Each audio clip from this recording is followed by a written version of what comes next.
Guys, I have a reliable source that told me to tell you guys that Tucker Carlson is an incredible dingbat. I can't tell you who my reliable source is, but you're going to have to trust me anyway that this reliable source did tell me that Tucker Carlson is an incredible dingbat. And it's a fact. It's a fact that I do have a reliable source, and I can't show you, I can't tell you who that reliable source is, but you're going to have to take it on face value, which is exactly what Tucker Carlson loves to tell us all. You know, I've got a reliable fact that Netanyahu is going around telling everybody that, well, Israel controls the US. Have a watch of this. And you can't use my country like some kind of disposable product. Like, you just can't. I mean, Bibi's running around. This is a fact. I'm not guessing about this because I talked to people he said it to. Is running around the Middle East, his region, and his own country, and telling people point blank, just stating it, I control the United States. I control Donald Trump. He's saying that. And again, I'm not guessing at all. That's a fact. And I dare them to say that's not true because it is true and they know it's true. So, all right, Tucker, I'm daring you to show us your proof. Show us who your reliable source is that, well, Bibi Netanyahu is going around all of Israel, evidently. So that means all of Israel should know and be able to corroborate your story and go, well, yes, Tucker Carlson is right. Bibi Netanyahu is going around all of Israel to all of his staff, everyone, and bragging about how Israel controls the US. He seemed to think that it's a fact. He's not guessing. No, guys, he's got a very reliable source. We don't know who that reliable source is because imagine if we did know who the reliable source is, right? And Cenk Uygur also butted in and said that he too has a reliable source. Funny how it's all of the pro-Palestine Muslim dingbats that are all going, I've got reliable sources too. They're all coming out of the ether at the moment. Funny how Tucker says this. Now I've got a reliable source too. You know what? You know what the reliable source is? It's trust me, bro. It's like the whole Candace stick, except Tucker is not like Candace. Tucker is a lot worse. Tucker has been doing this for a lot longer than Candace has. Candace is an almighty dingbat, right? I no doubt about that. You guys know my stance on Candace Owens. I make videos pretty much about her every single day, refuting and calling out all of her lies. Tucker has been doing this for a very, very long time, and he has become very good at it. There is a woman who I saw explain this perfectly. He makes accusations. This is a cup of poet tea. He makes accusations through innuendo with absolute deniability. Smarter than Candace. He is not an actual fence sitter, but jumps from one side of the fence to the other in pretense of being a nuanced thinker and a real intellectual. So he's very good at talking, and Candace is very good at talking too. So they both got that in common. There's a big difference between Candace and Tucker. Tucker has played the game a very, very long time. He's not a fence sitter. He goes from one to the other. It's like what he did at Fox News. And he's very good at all the talking points. He's very good at playing the game. He's very good at moving people. He makes veiled accusations, legitimate dog whistles, and then can either laugh hysterically or be shocked and saddened when called out. Here is an example, right? So at the Charlie Kirk memorial, Tucker Carlson said something very controversial. Now, the thing is, Tucker didn't say that Jesus died for our sins. He could have, but you know what he did do? He goes, Jesus was killed for telling the truth about powerful hummus eaters in Jerusalem, essentially the Jews. He blamed it on the Jews. He knew exactly what he was doing. I thought about it for a little bit of time after. And Tucker, I'm like, well, could it have just been, him just saying it for the sake of saying it? There's a lot more to the story, but no, he was very intentional. Very, very intentional with what he was saying. He could have actually stated the death, burial, and resurrection of Christ, not the people that wanted to kill him. That was very intentional. right? He does this because, well, he knows he can get away with it. And then as this woman, a cup of poet tea, I'm assuming it's a woman, goes, he'll be saddened when he's called out for it.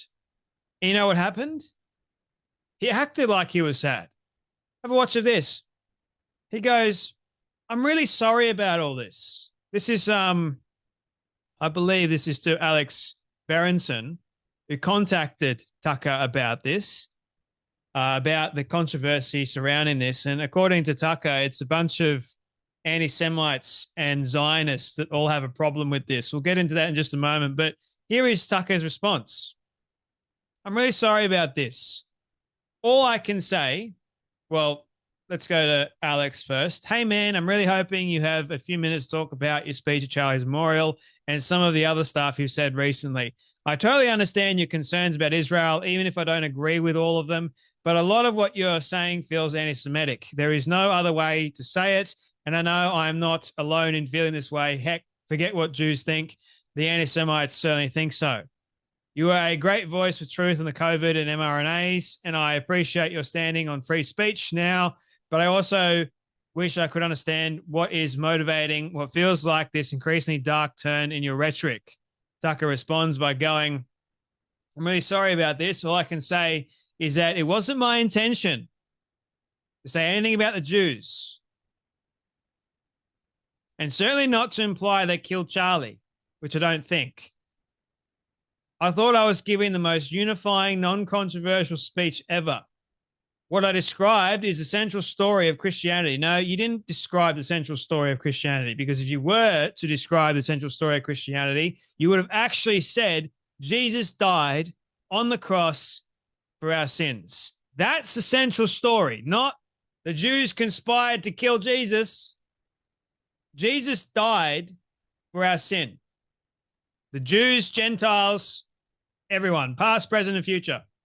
He died for our sin. That's what he did. He took on the entire sin of all of us. He bore it on the cross. You could have said that, but you didn't. You said, oh, the Jews sitting around a table, not liking what Jesus is saying. So I know, let's kill him.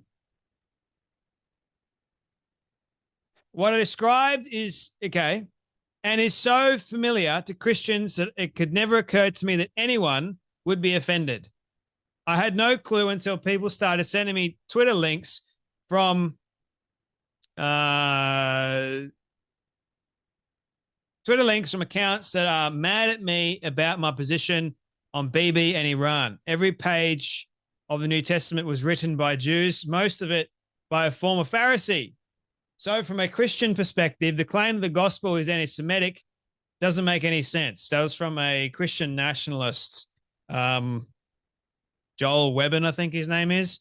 Don't know too much about him, but he doesn't strike me as someone that I want to know too much about, believe it or not, from the things that I've seen, at least. He's like a Timu Matt Walsh, I've heard a lot of people say. I do think that on some level, Zionists and anti-Semites look at the world through the same lens. They both assume that everything is about Jews. Man, I was seeing Christians, like very smart Christians that aren't Zionists, that aren't anti-Semites. And I mean, I'm not a Zionist and I'm not an anti-Semite.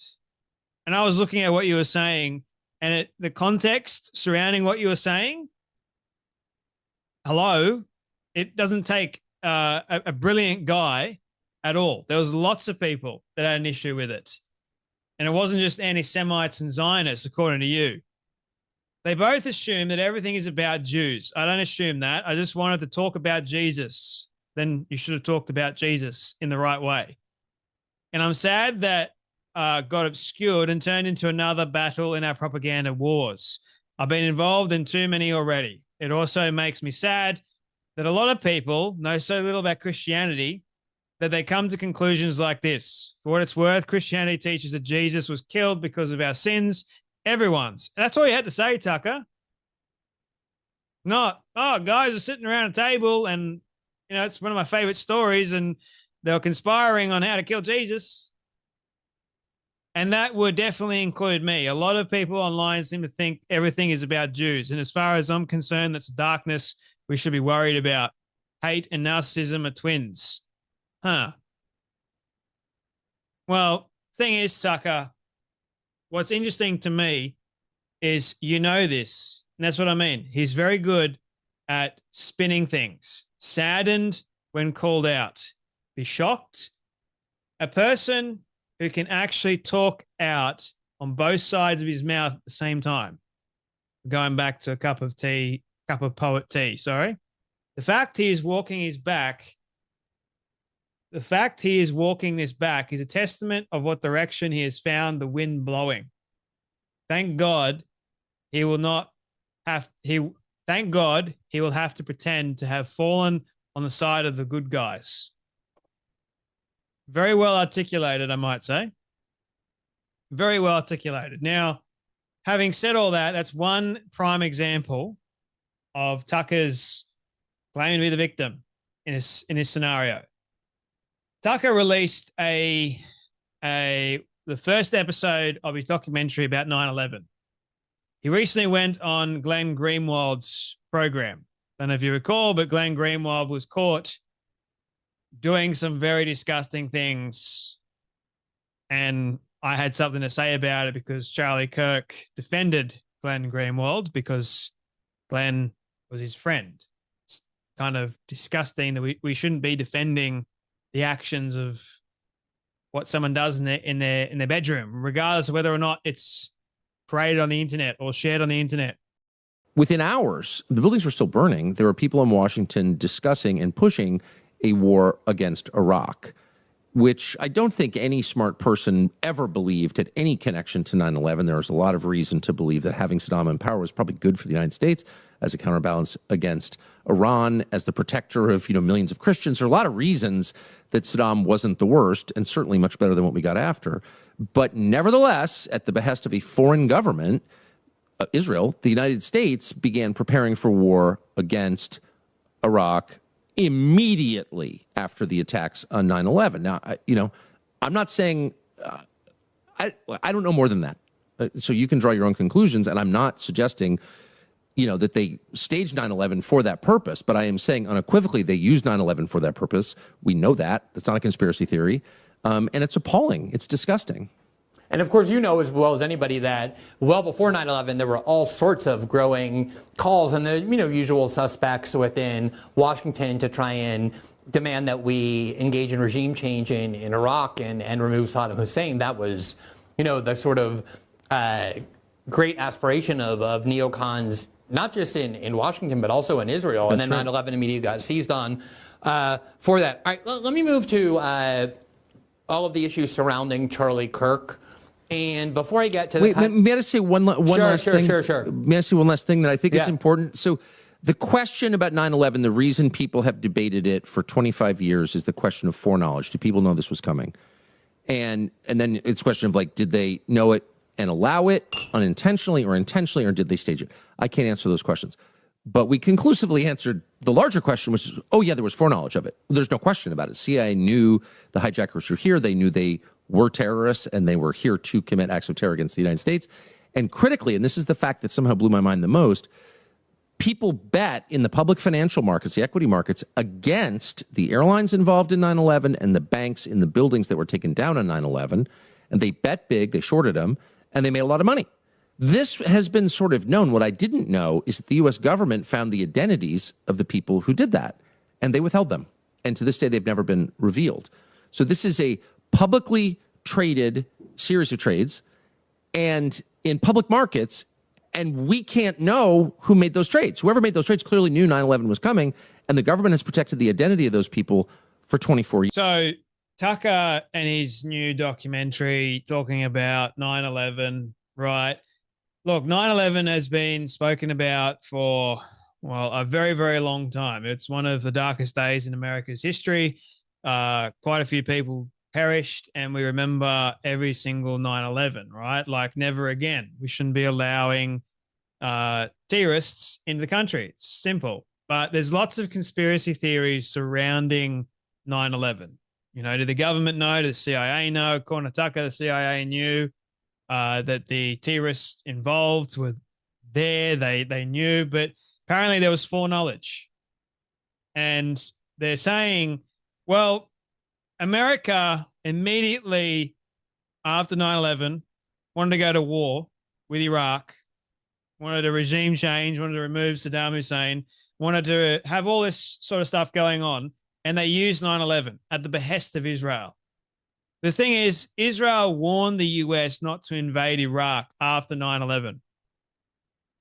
They warned them. But do you think the US listened? No. So it wasn't about Israel.